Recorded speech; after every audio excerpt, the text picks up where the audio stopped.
জামাত ইসলামকে নিয়ে বেশি বাড়াবাড়ি করা এবং এদের সাথে বেশি ঘষাঘষি করা। আর এই যে একটা জামাত ইসলামের আমির এই শফিকুর রহমান সাহেব নিজেকে এমন আধুনিকতার তত্ত্ব দিচ্ছে যেগুলোর সাথে বাস্তবতার কোনো মিল নাই। জামাত ইসলামের একটা ধর্ম ব্যবসায়ী। আমার আজকের অতিথি জামায়াতে ইসলামের আমির ডাক্তার শফিকুর রহমান এবং যুক্ত আছেন বিএনপির সাবেক সংসদ সদস্য সৈয়দা আসিফা আশরাফি পাপিয়া। স্বাগত জানাচ্ছি আপনাদের দুজনকেই আইবিটিভির নিয়মিত আয়োজন রাজনীতির এপিঠ ওপিঠে।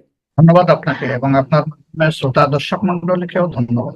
আপনার কাছ থেকে শুরু করতে চাই, অনেক প্রশ্ন, যতটা সম্ভব উত্তর নেবার চেষ্টা করব।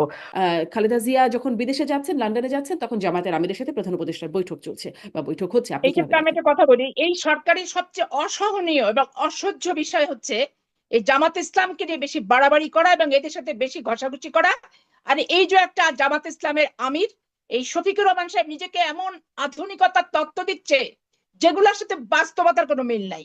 জামাত ইসলামের একটা ধর্ম ব্যবসায়ী, ধর্মকে পুঁজি করে সাধারণ মানুষকে ধোঁকা দিয়ে এবং তাদের দাঁড়িপাল্লায় ভোট দিলে জান্নাতুল ফেরদৌস বরাদ্দ দেওয়া হবে, এই সমস্ত মিথ্যাচার করে তারা বিভিন্ন জায়গায় মহিলাদেরকে পাঠায় এবং নিজেরা যে এই সমস্ত প্রচার প্রচারণা চালিয়ে ধর্মভীরু মানুষকে বিভ্রান্ত করে রাজনৈতিক ফায়দা হাসিলের অপচেষ্টাকারী এই জামাত ইসলামকে ঠিক তেমনি ভাবে আমি অপছন্দ করি।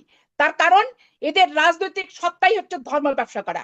আর এই সরকারের সবচেয়ে জঘন্য লাগে যে একে নিয়ে এত বেশি বাড়াবাড়ি করে, এত বেশি ট্রাস্ট করে, এত বেশি আস্থাশীল হওয়ার চেষ্টা করে যে মানুষের চোখে কিন্তু এই সরকার ধরা পড়ে যাচ্ছে।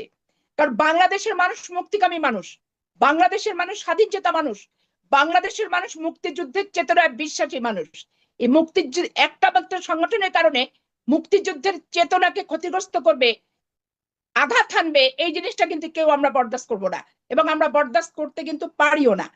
আজকে দেখেন যে সংস্থাপন এবং শিক্ষা মন্ত্রণালয় পুরো জামাত ইসলামের সমর্থিত ছদ্মবেশী শিবিরের কর্মীরা যারা ঢাকা বিশ্ববিদ্যালয় বিভিন্ন বিশ্ববিদ্যালয়ে পড়তো তাদেরকে প্রত্যেকটা জেলায় জেলায় ইভেন চাঁপাইনবাবগঞ্জের ডিসি পর্যন্ত ছদ্মবেশী শিবিরের সদস্য এবং উনি জামাত করে।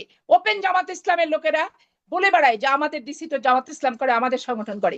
তাহলে আপনি বলেন যে এইভাবে যদি প্রত্যেকটা জেলায় জেলায় ডিসি এবং তাদের শিক্ষা মন্ত্রণালয়ের এই আপনার শিক্ষা মন্ত্রণালয় আপনি জানেন যে প্রিজাইডিং অফিসার পুলিং অফিসার শিক্ষকরাই হয়, এইভাবে যদি তারা এই সরকার প্রমোট করে রিক্রুট করে তাহলে সামনের নির্বাচনকে আমরা আস্থাশীলতার জায়গায় নিয়ে যাব কিভাবে, এটাও কিন্তু ভাববার বিষয় আছে। এক এক অপশাসক এক খুনিকে সরাতে যে আর এক খুনিকে পুনর্বাসন আমরা কিন্তু করব না, বাংলাদেশের মানুষ কিন্তু সেটা করবে না। তো এই জন্য এই সরকারের বিন্দুমাত্র চেতনায় থাকা উচিত যে বাংলাদেশের মানুষ মুক্তিযুদ্ধের চেতনাকে ধারণ করে, লালন করে, বিশ্বাস করে, সম্মান করে, আনুগত্যশীল মুক্তিযুদ্ধের চেতনার প্রতি।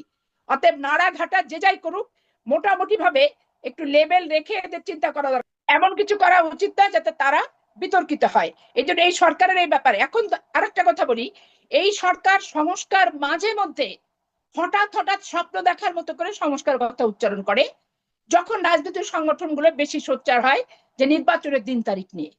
এখন তারা যদি মনে করে যে ইচ্ছা মতো সময় নিয়ে দীর্ঘায়িত হওয়ার পরে হঠাৎ হঠাৎ আমরা সংস্কারের কথা বলে আমাদের ক্ষমতায়নটা দীর্ঘায়িত করব, এটাও কিন্তু অশুভ লক্ষণ হবে, অশুভ ইঙ্গিত হবে। এবং যে আগস্টের চেতনা, অভ্যুত্থান এবং 15 বছর যে আন্দোলনের একটা কামিয়াব লক্ষ্যে পৌঁছানোর যে স্পিরিটটা সেটা কিন্তু ব্যাহত হবে। এরা যখন ক্ষমতার বিপক্ষে থেকে ক্ষমতাসীনদের নিয়ে এরা সমালোচনা করেছে, আজকে এরা বাজার দর নিয়ন্ত্রণ করতে ব্যর্থ, মানুষ মেনে নিচ্ছে দাঁতে দাঁত চেপে যে হচ্ছে ঠিক আছে একটা অবৈধ শাসককে সরিয়ে এসছে একটু সময় দিই। আজকে ট্রাফিক জ্যাম এত বেশি ঢাকা শহর শহর গোটা বাংলাদেশে, সেখান থেকে ধরেন মানুষ নাভিশ্বাস এবং কোথাও কোনো সিস্টেম নাই, শৃঙ্খলা নাই, প্রশাসন নীরব হয়ে বসে আছে, কোনো কার্যকারিতা নাই, টেবিল চেয়ার আছে, পোস্ট আছে, বেতন খাচ্ছে কিন্তু ভূমিকা নাই। কারণ প্রশাসনে এত অবৈধ শাসনের ক্ষমতা প্রয়োগ করে অভ্যস্ত হয়ে গেছে যে তারা বৈধ শাসনের কথা কি করা উচিত দায়িত্ব এবং কর্তব্য বোধটাও কিন্তু তারা ভুলে গেছে। এমত অবস্থায় ইনারা যদি মনে করেন দল গঠন করব, ক্ষমতায় বসে থাকবো, থেকে একটা পাতানো নির্বাচন দিব, বাংলাদেশের মানুষ কখনোই কোনো এই অবৈধ এবং এই টাইপের মানসিকতা সম্পূর্ণ সংগঠন ব্যক্তি এদেরকে মেনে নেয়নি, সমর্থন দেয়নি, মানবে না, মানতে পারে না। এটাই হচ্ছে চরম পাতানো সত্য কথা। নির্বাচনের সংখ্যা কেন করছেন? যেভাবে ডিসি এবং শিক্ষা মন্ত্রণালয় নিয়োগ দিচ্ছে এবং বিভিন্ন জেলায় জেলায় জামাত ইসলামকে যেভাবে প্রশাসনিকভাবে যে দৌরাত্ম্যটা আমি উপলব্ধি করছি এবং কিছু কিছু ক্ষেত্রে আমি নিজে প্রত্যক্ষভাবে অবলোকন করছি, এতে আমার সন্দেহ হচ্ছে প্রথমত। দ্বিতীয়ত হচ্ছে এরা যদি সংগঠন তৈরি করে, তাহলে ক্ষমতায় থেকে সংগঠন তৈরি করলে তাদের অধীনে কি পাতানো নির্বাচন ছাড়া অবাধ, সুষ্ঠু, নিরপেক্ষ, গ্রহণযোগ্য সার্বজনীন নির্বাচন হওয়ার কোনো সম্ভাবনা থাকে কি? থাকে তো না। আমরা তো ক্ষমতার বাইরে। আমরা আগেও বলেছি যে আমরা নিজেরাও ক্ষমতা থেকে নির্বাচন দিতে চাই না, আর কেউ ক্ষমতা থেকে নির্বাচন দেখ, এটা আমরা চাই না। এই সরকার জামাত ইসলামীকে নিয়ে অতি বাড়াবাড়ি, মাখামাখি, ঘষাঘষি এই বিষয়গুলো যে করছে, আসিফ আশিফ পাপিয়া বলছিলেন, আপনারা এটিকে মানে ঠিক এভাবেই দেখেন কি? আসলে কি এরকম কিছু আপনাদেরও মনে হচ্ছে? বিএনপি তো আমার সামনে নাই, আপনি আছেন। আপনি একজন সচেতন সাংবাদিক হিসাবে আপনি কি একটু বলবেন যে উপদেষ্টা পরিষদের কোন লোকটা জামাত ইসলামী? আপনার কি জানা আছে? একটু বলতে পারবেন? এটা আপনার জোট সঙ্গী, একসময়ের জোট সঙ্গী, তারা আপনাদের সম্পর্কে ধারণা পোষণ করছে। Nobody is there.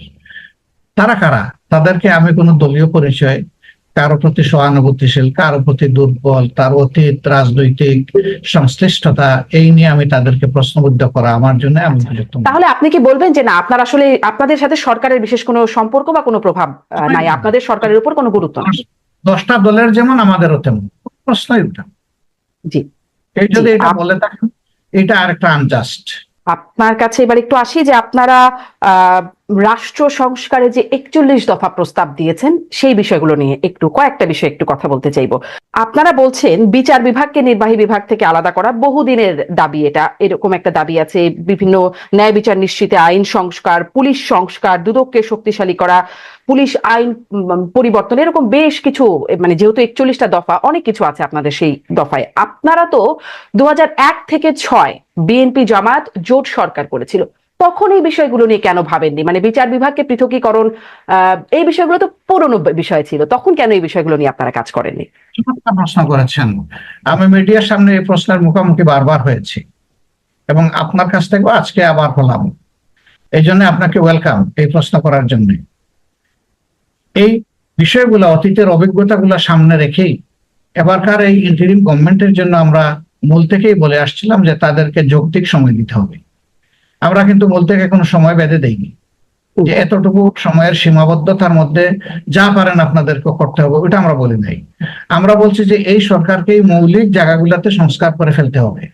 কারণ এটা আমরা অতীতেও দেখেছি যে আমরা যখন রাজপথে থাকি, রাজনৈতিক দলগুলো, আমি শুধু আমার দলের কথা বলছি না, আমি সবার কথা বলছি, আমরা যখন রাজপথে থাকি রাজনৈতিক দলগুলো, তখন অনেকগুলা ব্ল্যাক লর ব্যাপারে আমরা আমাদের কনসার্ন আমরা এক্সপ্রেস করি যে আমরা এতে উদ্বিগ্ন, জাতির এই ক্ষতি হবে, এটা পরিবর্তন করা দরকার, এটা থামিয়ে দেওয়া দরকার।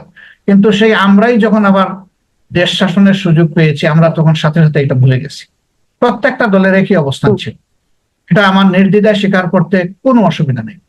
এই জন্য আমরা চাই যে গভর্নমেন্টটা কোনো দলের নয়, যে গভর্নমেন্টটা একটা ঐক্যমতের সরকার, যাদেরকে আমরা দায়িত্ব দিয়ে বসিয়েছি।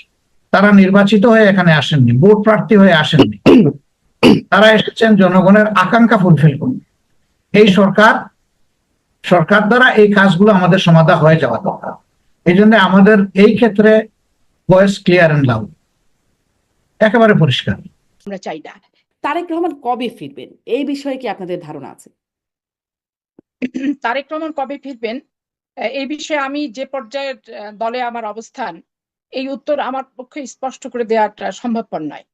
এটা স্থায়ী কমিটির যারা সদস্য আছেন, মহাসচিব আছেন, নেতৃত্বস্থানীয় ব্যক্তি আছেন, যাদের সাথে সার্বক্ষণিক বাংলাদেশের রাজনীতি এবং বিএনপির সংগঠন এই সমস্ত নিয়ে তারেক রহমানের সাথে সার্বক্ষণিক কথাবার্তা হয়, ওনারা এই উত্তরটা যথোপযুক্ত হয়ে দিতে পারবেন। যার কারণে এই উত্তর দেওয়ার ক্ষেত্রে আমি অপারগতা প্রকাশ করছি। আর দ্বিতীয়ত ব্যাপার, যে বিরাজনীতিকরণের ক্ষেত্র যদি শুরু হয়, প্রস্তুতি যদি কেউ নেয়, তো সেইটা ভাঙার জন্য আমরা সদা প্রস্তুত। কারণ আমরা রাজনীতিকে অপরাজনীতিও চাই না, বিরাজনীতিকরণও চাই না। আবার রাজনীতিকে পুঁজি করে অনির্বাচিত হয়ে দীর্ঘদিন ক্ষমতার জগদ্দল পাথরের মতো চেপে রেখে মানুষকে নির্যাতনের হাতিয়ার হিসেবে কয়েকটা দিনক্ষণ তারিখ, যে 5ই জানুয়ারি 2014, আর ওই 18 সাল অমুক ডিসেম্বর, আর হচ্ছে এই 2024-এর জানুয়ারি মাসের 7 তারিখ, এই তারিখ আমরা বুঝি না। কারণ আমরা ভোটের অধিকার এবং রাজনৈতিক সংস্কার, যেটা এই সংস্কার এবং রাজনীতি, দুর্নীতিমুক্ত রাজনীতি, তারপরে হচ্ছে প্রাতিষ্ঠানিক যে দুর্নীতিগুলো হচ্ছে, বিচার বিভাগ বলেন, পুলিশ বিভাগ বলেন, আইন বিভাগ বলেন, নির্বাচন কমিশন বলেন, সচিবালয় কেন্দ্রিক বলেন, এগুলো অবশ্যই চিরতরে নির্মূল করতেই চায় বিএনপি, এবং নির্মূল করেই জনগণের প্রত্যাশিত একটি রাজনৈতিক সংগঠন এবং একটি সরকার, যে প্রকৃত ভোটে, বিশ্বাসযোগ্য ভোটে, সকলের অংশগ্রহণের ভোটে নির্বাচিত হবে, এই প্রত্যাশা আমাদের এখন পর্যন্ত অটুট, কোনো প্রকার পরিবর্তন হয় নাই।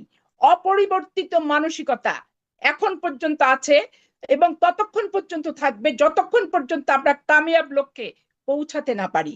বলছিলেন যে তারেক রহমান কবে ফিরবেন সেটি আসলে আপনাদের পক্ষে এই মুহূর্তে জানা সম্ভব না, হয়তো স্থায়ী কমিটির নেতারা জানতে পারেন। কিন্তু কেন ফিরছেন না, মানে আগে সরকারে আমরা জানি তার জন্য সংকটপূর্ণ ছিল বাংলাদেশে সেই সময় আসাটা, কিন্তু তারপরে এখন 4 মাস চলে গেছে এই সরকার আসার পরে, এখনো তিনি ফিরছেন না। আচ্ছা, গেলেন, খালেদা জিয়া গেলেন লন্ডনে, এরপর কবে আসবেন সেটি আপনি জানছেন না, কেন আসছেন না সেটি কি আপনি বলতে পারেন? আসলে আমি বলছিলাম যে আমার অবস্থানটা দলে যে জায়গায়, মানে সেই জায়গা থেকে এই বিষয়টি আমার জানার যে এখতিয়ার বলেন কি জানার যে জায়গা বলেন, সেই ক্ষেত্রে আমি নাই। এটা পার্টির স্থায়ী কমিটির সদস্যবৃন্দ এবং মহাসচিব জানবেন। তবে আমার সুস্থ জ্ঞানে আমি যেটা বুঝি, যে তারেক রহমান সাহেব 15 বছর উনি এই যে পারিবারিক রাজনীতির যে বিষয়টা আসছে, রুহুল হোসেন প্রিন্স ভাই তুললেন, এখানে দেখেন জিয়াউর রহমান যখন নির্মম ভাবে নিহত হয় 30শে মে 1981 সালে চট্টগ্রাম সার্কিট হাউসে, তখন পার্টি বেগম খালেদা জিয়াকে ছাড়া বিভিন্ন জনকে নেতা বানিয়ে চালানোর চেষ্টা রাজনৈতিক সংগঠন বিএনপির লোকেরা করেছে। কিন্তু যখন পর্যায়ক্রমে দেখেছে ব্যর্থ হয়েছে, দল ভেঙে নতুন দলে যাচ্ছে, তখন আস্থার জায়গা বেগম খালেদা জিয়াকে দায়িত্বটা দিয়েছে। এবং বেগম খালেদা জিয়া দীর্ঘ 9টি বছর আন্দোলন করে উনি ওনার যোগ্যতা, আপোষহীনতা, স্বকীয়তা এবং বিএনপির মতো একটা সংগঠন শহীদ রাষ্ট্রপতি জিয়াউর রহমানের অনুপস্থিতিতে ঠিক তার মতো করে, তার আদলে, তার মানসিকতা এবং তার রেখে যাওয়া দলটাকে তার লক্ষ্যমাত্রায় পৌঁছানোর জন্য যোগ্য ব্যক্তি হিসেবে এই দল যে সেদিন সিদ্ধান্ত নিয়েছিল, সেটি কিন্তু পরবর্তীতে প্রমাণিত হয়েছে। তারেক রহমান সাহেব বিএনপি ক্ষমতায় থাকাকালীন সময় পর্যন্ত 2006 সাল 1/11 আসার আগ পর্যন্ত পার্টিতে পোস্টফোলিও ভাবে কোথাও এমপি কি মন্ত্রী এগুলোর ভিতরে উনি কিন্তু ছিলেন না। কিন্তু পার্টির যখন দুর্দিন, মা গৃহবন্দী, মাকে আটকে রাখছে, মাকে চিকিৎসা নিতে দিচ্ছে না, দল পার্টি নেতাদের লক্ষ লক্ষ মামলায় ঝুলছে, উনি যেখানে ছিলেন সেখান থেকে এই 15টি বছর এই দলটিকে নেতৃত্ব দেওয়ার চেষ্টা করেছেন এবং সফল নেতৃত্ব দিয়েছেন। দল তার নেতৃত্বে সুসংগঠিত, তার নির্দেশিত কর্মসূচি এবং তার নির্দেশিত পথেই বাংলাদেশের বিএনপি পরিচালিত। অতএব এইখানে -2 আর আসিফ -1 আশরাফি পাপিয়া, আর জিয়াউর ধন্যবাদ রহমানের আপনাকে। পরিবার দেশে না বিদেশে কিচ্ছু